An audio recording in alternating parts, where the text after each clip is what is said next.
MP news మన పేరు న్యూస్కు స్వాగతం. ఈరోజు పేపర్లోని న్యూస్ చూద్దాం. లక్ష్మీనరసింహ సాక్షిగా చెబుతున్న 15 ఆగస్టులో 2 లక్షల రుణమాఫీ. భువనగిరి రోడ్ షోలో ముఖ్యమంత్రి రేవంత్ రెడ్డి భువనగిరి లోక్సభ అభ్యర్థి కోసం ప్రచారం పైన రేవంత్ రెడ్డి అదే జిల్లా యాదగిరిగుట్ట భక్తులకు మెరుగైన సౌకర్యాలు కల్పిస్తా, వచ్చే పంట నుంచి 500 బోనస్ రైతులకు కల్పిస్తా అని చెప్పేసి మాట ఇచ్చిండు. సరే, ఆ 2 లక్షల రుణమాఫీ కంపల్సరీ చేస్తాం, దీంట్లో ఎటువంటి అపోహలు పడొద్దు. అందుకే లక్ష్మీనరసింహ సాక్షిగా, దేవుడు సాక్షిగా చెప్తున్న 2 లక్షల రుణమాఫీ మాత్రం 15 ఆగస్టులోగా కంప్లీట్ చేస్తామని చెప్పేసి చెప్తున్న వార్త మనం చూడొచ్చు. అకాల వర్షంతో 3120 ఎకరాల్లో పంట నష్టం.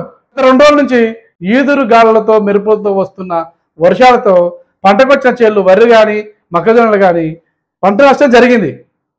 అది ఎంత జరిగిందంటే రాష్ట్రం మొత్తం పేరు మీద 31 ఎకరాల 20 ఎకరాల్లో పంట నష్టం జరిగినట్టుగా అంచనాకు వచ్చిండ్రు. దాని త్వరలో ఆ పంట నష్టం కూడా ఇచ్చే పొజిషన్ మాత్రం మనకు కనిపిస్తుంది. బీజేపీని సాగనంపండి, ఓటర్లకు ఇండియా కూటమి నేతలు. నిన్న రాంచీలో ఇండియా కూటమి ఒక సభ పెట్టి దాంట్లో బీజేపీని సాగనంపండి అని చెప్పింది. బీజేపీకి 150 నుంచి 180 స్థానాలు తప్ప వాళ్ళు చెప్పినట్టుగా 400 స్థానాలు రావు, 400 సీట్లు రానే రావు. అదంతా ఒక అద్భుత కల్పన లెక్క చెప్తుంది తప్ప వాళ్ళకి వచ్చే సీట్లు 150 నుంచి 180 మధ్య తప్ప 400 రావని చెప్పేసి నిన్న ఇండియా కూటమి రాంచీలో జరిగిన సభలో చెప్పిన మాట. బాలుని చంపి టవర్ ఎక్కి ఉరేసుకున్న దొంగ. జోగిపేటలో గత 2 రోజుల క్రితం ఒక దొంగతనం చేస్తుంటే ఒక చిన్న అబ్బాయి ఆ దొంగతనం చూసిండట. ఆ చూసిన ఆ చిన్న బాలుని చంపేసిండు. ఈ చంపేసినందుకు మళ్ళీ ఇంకా ఆ దొంగతో పాటు చంపేసినప్పుడు క్రైమ్ అయింది కాబట్టి ఇంకా పోలీసులు మళ్ళీ ఏమన్నా జైలు వేస్తామని చెప్పేసి ఉద్దేశంతో ఆ దొంగతనం చేసిండు. దొంగతనం చూసిన అబ్బాయిని చంపిండు. దాన్ని కప్పిపుచ్చడానికి టవర్ ఎక్కిండు. అతను ఆ టవర్ పైన ఉరేసుకొని చనిపోయిన వార్త సంగారెడ్డి జిల్లా జోగిపేటలో జరిగింది. 14 స్థానాల హస్తగతానికి రాష్ట్ర కాంగ్రెస్ పార్టీ కార్యాచరణ అంతా తానై నడిపిస్తున్న సీఎం రేవంత్ రెడ్డి. లోక్సభ ఎన్నికల్లో ఒక్క పార్లమెంట్ నియోజకవర్గాన్ని 3 దఫాలకు వచ్చినట్టుగా చేసుకొని మే 13 వరకు ఎక్కడ కాలు లేకుండా ఎక్కువ జనాల్లో ఉండేటట్టుగా, ఎక్కువ సభలు, ఎక్కువ రోడ్ షోలు ఉండేటట్టు చేసుకొని 14 సీట్లు కంపల్సరీ హస్తగతం అయ్యేటట్టుగా 14 సీట్లు ఎంపీ సీట్లు, 17 తెలంగాణలో 17 ఉన్న ఎంపీ సీట్లకు గాను 14 సీట్లు ఖచ్చితంగా గెలవాలని దృఢ సంకల్పంతో ప్రతిరోజు ఖాళీ ఉండకుండా రేవంత్ రెడ్డి అంతా తానైనట్టుగా ప్రతి షోలో, ప్రతి రోడ్డు షోలో, ప్రతి బహిరంగ సభలో పాల్గొంటున్నట్టుగా మనబాడుతోంది. కాంగ్రెస్ గెలిస్తే మీ సంపద ముస్లింలకు పనిచేస్తారు, తల్ల మెడలు మంగళసూత్రాలను వదిలేరు. రాజస్థాన్ ఎన్నికల ర్యాలీలో ప్రధాని సంచలన వ్యాఖ్యలు.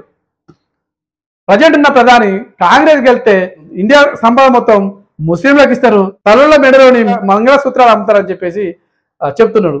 ఇదేమన్నా చెప్పే ముచ్చటేనా? అసలు ఒక ప్రధానిగా ఉండి దేశ భద్రతను కాపాడాలి, అపోజిషన్ కూడా అనొచ్చు మేము చేసిన దానికి ఏం తప్పు ఉందని చెప్పేసి వాళ్ళు అడిగిన దానికి సమాధానం చెప్పాలి, లేదా వాళ్ళు ఏదైనా ఎలిగేషన్ పెడితే దానికి ధీటుగా సమాధానం చెప్పాలి తప్ప తలల మెడలోని మంగళసూత్రాలు అమ్మిళ్ళు అంటే 5 సంవత్సరాల క్రితం కాంగ్రెస్ పట్టింది, అప్పుడు ఆ తలలు మంగళసూత్రాలు అమ్మలే కదా, సంపద ముస్లింలు పంచలే కదా. బీజేపీ ఏమైనా కూడా మతతత్వం ముందు తీసుకొచ్చి ముస్లింలను బూచిగా చూపించి మొత్తం ముస్లింలకే పంచుతారు.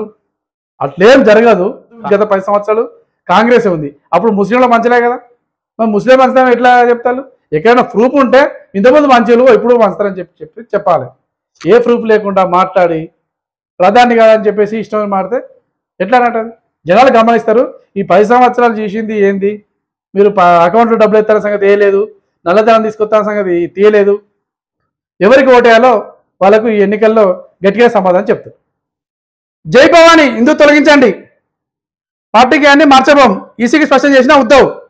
మహారాష్ట్ర మాజీ ముఖ్యమంత్రి వాళ్ళు కూడా ఆ ప్రాంతంలో ఎక్కువగా జై భవానీ అనే నినాదంతో ప్రతి ఎన్నికలలో, ఇప్పుడు బీజేపీలు అయితే ఎట్లా జై శ్రీరామ్, బీజేపీ అంటేనే రాముడు, రామ్ అంటే బీజేపీ అన్నట్టుగా ఎట్లా నినాదం చేస్తారో అదేవిధంగా ఉద్ధవ్ ఠాక్రే మాజీ ముఖ్యమంత్రి మహారాష్ట్రలో కూడా జై భవానీ అనే హిందూ పదంతో వాళ్ళ గేయంలో కానీ రాష్ట్ర గేయాలు కానీ పెట్టుకున్నారట. ఎన్నికల సంఘం ఎవరు కంప్లీట్ చేస్తే ఎన్నికల సంఘం జై భవానీ అనే పదాన్ని తొలగించండి అంటే మేము తొలగించాం. మరి బీజేపీ వాళ్ళు జై శ్రీరామ్ అన్న కూడా ఎటువంటి అలుకు పలుకు లేదు.